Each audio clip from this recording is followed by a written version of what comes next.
ছাত্র জনতার গণ আন্দোলনের মুখে ক্ষমতাচ্যুত বাংলাদেশের সাবেক প্রধানমন্ত্রী শেখ হাসিনা ভারতে পলায়ন অবস্থায় দেশের বর্তমান অন্তর্বর্তী সরকারকে তাক করে বিভিন্ন সময়ে বিরূপ মন্তব্য করে যাচ্ছেন। তবে সে সকল মন্তব্যকে কোনোভাবেই সমর্থন করে না ভারত, এমনটাই জানিয়েছে ভারতের পররাষ্ট্র সচিব বিক্রম মিস্ত্রি। মূলত ভারতের পররাষ্ট্র মন্ত্রণালয়ের সংসদীয় স্থায়ী কমিটিকে বিক্রম মিস্ত্রি একথা জানিয়েছেন।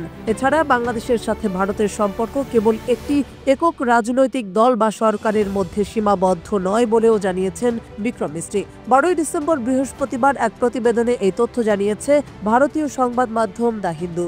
সংবাদ মাধ্যমটির প্রতিবেদনে বলা হয়েছে, কংগ্রেস নেতা শশী থারুরের নেতৃত্বে ভারতের পররাষ্ট্র বিষয়ক সংসদীয় স্থায়ী কমিটির ব্রিফিংয়ে বুধবার পররাষ্ট্র সচিব বিক্রম মিস্ত্রি বলেছেন, বাংলাদেশের অন্তর্বর্তী সরকারের বিরুদ্ধে ক্ষমতাচ্যুত প্রধানমন্ত্রী শেখ হাসিনার সমালোচনাকে ভারত সমর্থন করে না এবং এটি বাংলাদেশ ভারত সম্পর্কের ক্ষেত্রে খুবই ছোট বা তুচ্ছ বিষয়।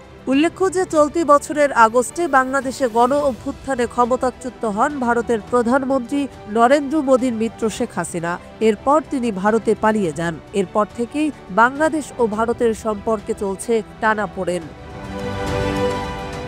এদিকে বৈষম্য বিরোধী ছাত্র আন্দোলন চলাকালে গত জুলাই ও আগস্টে সংঘটিত গণহত্যার অভিযোগে শেখ হাসিনার বিরুদ্ধে গ্রেপ্তারি পরোয়ানা জারি করেছে আন্তর্জাতিক অপরাধ ট্রাইব্যুনাল। তবে এরপরও হাসিনা ভারত থেকে রাজনৈতিক কর্মকাণ্ড চালিয়ে যাচ্ছেন এবং দেশ ও সরকারের বিরুদ্ধে নানা বিদ্বেষমূলক বক্তব্য দিয়ে চলেছেন।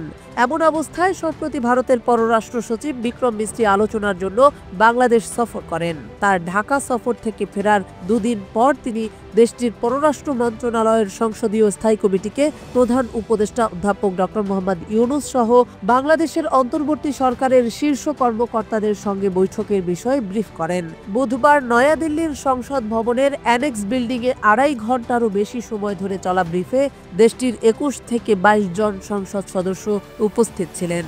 সেখানে বিক্রম মিস্ত্রি বলেন, শেখ হাসিনা তার ব্যক্তিগত যোগাযোগের ডিভাইস ব্যবহার করে এসব বক্তব্য ও বিবৃতি দিয়ে চলেছেন এবং ভারত সরকার তাকে এমন কোনো প্ল্যাটফর্ম বা সুবিধা প্রদান করছে না যা তাকে ভারতের মাটি থেকে তার রাজনৈতিক কার্যকলাপ চালানোর সুযোগ দেয়। তিনি দাবি করেন, অন্য দেশে হস্তক্ষেপ এড়ানোর জন্য ভারতের ঐতিহ্যবাহী যে রীতি রয়েছে এটি তারই অংশ।